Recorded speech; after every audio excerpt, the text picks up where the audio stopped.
Tetapi kesaksian pengadilan menunjukkan bahwa Isabella telah benar-benar menikam ibu kandungnya sebanyak 151 kali, termasuk 35 kali di wajah dan 51 kali di leher.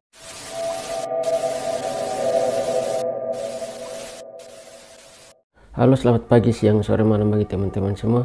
Terima kasih buat teman-teman semua yang sudah mengklik video ini. Apa kabar kalian semua? Saya berharap semua dalam keadaan baik dan sehat ya. Baik, pada video kali ini saya akan membahas tentang sebuah kasus yang viral pada tahun lalu, yaitu seorang psikopat yang tersenyum setelah membunuh ibu kandungnya sendiri dengan 150 tusukan. Baik, tanpa basa-basi kita langsung saja mulai dengan pembahasannya. Isabella Guzman merupakan seorang wanita asal Colorado, Amerika Serikat yang tega membunuh ibu kandungnya sendiri pada tahun 2013 silam. Seorang gadis kelahiran tahun 1995 itu diketahui telah membunuh ibu kandungnya sendiri yang bernama Yoon Min Hoi yang berumur 47 tahun. Isabella Guzman ini menikam ibunya sendiri kurang lebih sebanyak 151 kali di bagian wajah dan leher ibunya.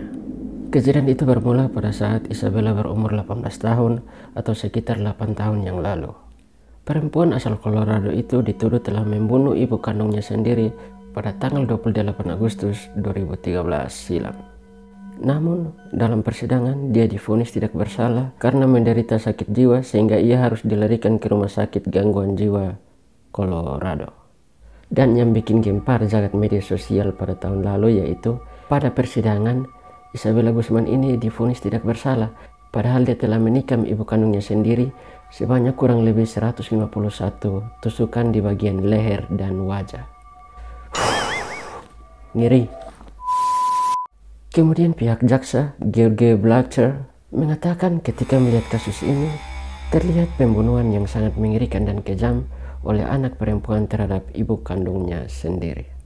Aku belum pernah melihat orang dengan luka tusuk sebanyak itu, lebih dari 150 kali, kata jaksa George Blatter ini. Dan berikut kita akan bahas fakta-fakta yang terjadi dalam kasus Isabella Guzman ini. Fakta yang pertama.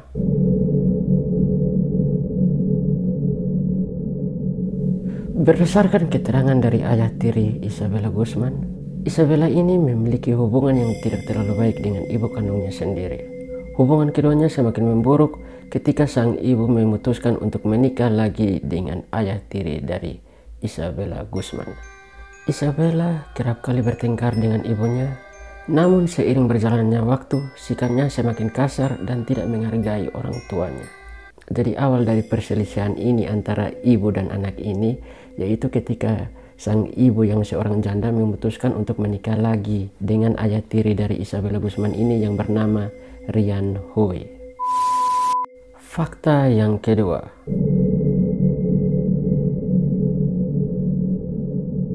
Sebelum melakukan aksi kejam ini, Isabella sempat mengirimkan pesan melalui email kepada ibu kandungnya. Dalam email yang dikirimnya itu, Isabella menuliskan ancaman kepada sang ibu. Anda akan membayarnya, isi dari email itu. Jadi setelah keretakan atau perselisihan antara Isabella dan ibu kandungnya, Isabella kemudian memberikan email berupa ancaman, yaitu dengan ancaman Anda akan membayarnya. Jadi mungkin Isabella ini sudah kasih kode ke apa begitu, dia meminta ibu kandungnya akan membayar sakit hatinya dengan cara dibunuh. Ya mungkin seperti itu. Karena ancaman tersebut, sang ibu bahkan sempat menelepon kepolisian karena ia sangat takut dengan sikap anaknya tersebut. Jadi setelah menerima ancaman dari anaknya ini, kemudian ibu Isabella ini langsung menelepon kepolisian karena ia sangat takut atau mungkin sudah merasa feeling dengan sikap anaknya yang terlalu kasar atau ya begitulah. Fakta yang ketiga.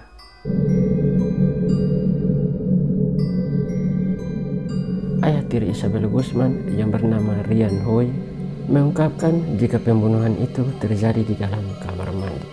Sekitar pukul 10 malam waktu setempat, Ryan Hui ini menelpon 911 untuk melaporkan jika Isabella sedang memukuli istrinya di dalam kamar mandi yang sedang terkunci.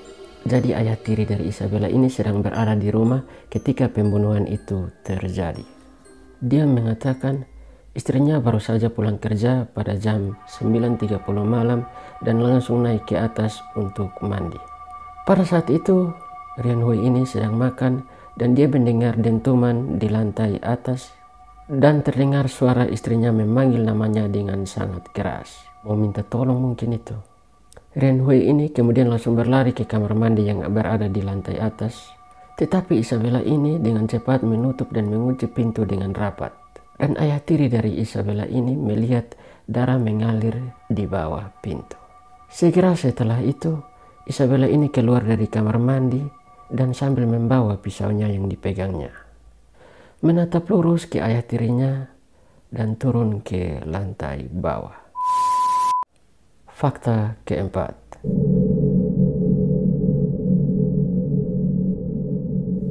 Usai melakukan aksi kejam ini, Isabella kemudian kabur ke sebuah minimarket yang berada di dekat rumahnya untuk membersihkan dirinya yang masih berlumuran darah. Kepada petugas minimarket itu, Isabella ini berbohong. Ia mengaku telah diperkosa dan meminta izin untuk mencuci rambutnya di wastafel serta mengganti pakaiannya. Dan yang menjadi tanda tanya, Isabella meminta petugas minimarket untuk tidak menelepon polisi. Dan dia juga menolak untuk diantarkan pulang. Padahal petugas minimarket ini sudah menawarkan untuk mengantar pulang Isabella karena mungkin takut ada gangguan atau apa lagi di jalan. Tapi Isabella ini menolak. Hal ini sangat mencurigakan. Selanjutnya, berkat informasi dari ayah tiri Isabella ini yang tadi telah menelpon 911 untuk memberitahukan kejadian tersebut, dan informasi juga dari petugas minimarket ini, kemudian Isabella langsung ditangkap setelah 16 jam kejadian tersebut. Jadi setelah kejadian pembunuhan yang sangat mengerikan ini, 16 jam kemudian baru Isabella berhasil ditangkap. Fakta yang kelima.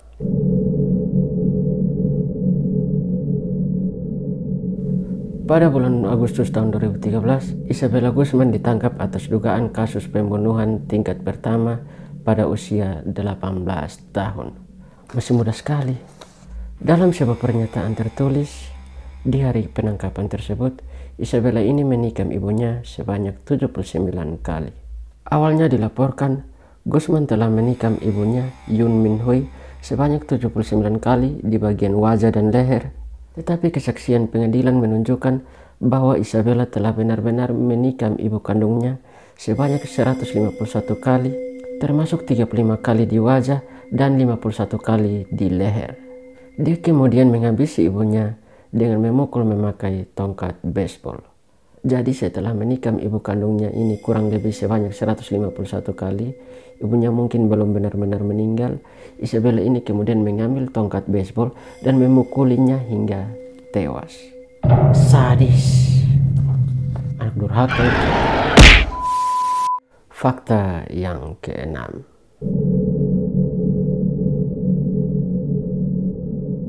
Namun pada sidang pengadilan, seorang hakim meninjau hasil evaluasi mental dan memutuskan kalau Isabella Guzman ini tidak bersalah dengan alasan kegilaan. Meski begitu, jaksa penuntut umum masih berusaha keras agar kejahatan Isabella ini diberikan hukuman dengan setimpal. Karena kasus ini mungkin terlihat sangat mengerikan dan menyakitkan. Fakta yang ketujuh. Setelah dinyatakan tidak bersalah di pengadilan, Isabella kemudian dikirim ke Institut Kesehatan Mental Colorado di Pueblo. Dalam kesaksiannya, Dr. Richard Pons mengatakan bahwa Guzman didiagnosis menderita skizofrenia paranoid. Ada tanda-tanda halusinasi yang jelas, kata Pons. Dikatakan bahwa Isabella ini sering menatap ke ruang hampa, berbicara sendiri hingga tertawa sendiri, padahal tak ada orang lain yang berada di situ. Richard juga mengungkapkan jika Guzman selama ini berdelusi kalau Yun Min Hui ini bukanlah ibu kandungnya. Ia menyebut Cecela adalah sosok wanita yang dianggap sebagai ibu kandungnya. Isabella pun sangat yakin dengan membunuh Yun Min Hui, yaitu ibu kandungnya ini sendiri, dia dapat menyelamatkan dunia. Jadi setelah didiagnosa mengidap penyakit berhalusinasi yang jelas ini, Isabella ini kemudian duduk-duduk menghayal sendiri, tertawa sendiri, berbicara sendiri.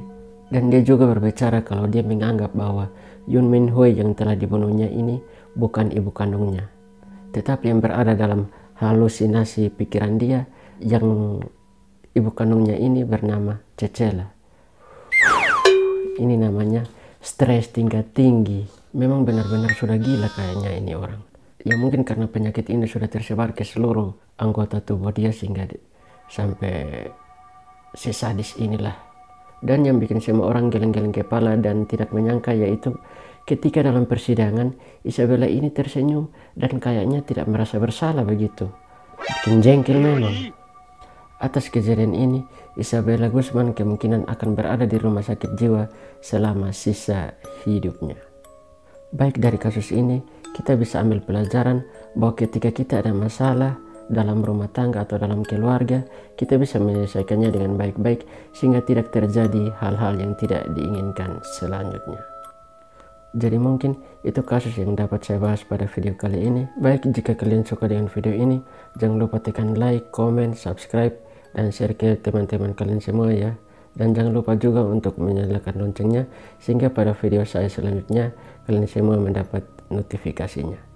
Terima kasih telah menonton video ini. Sampai jumpa di video selanjutnya.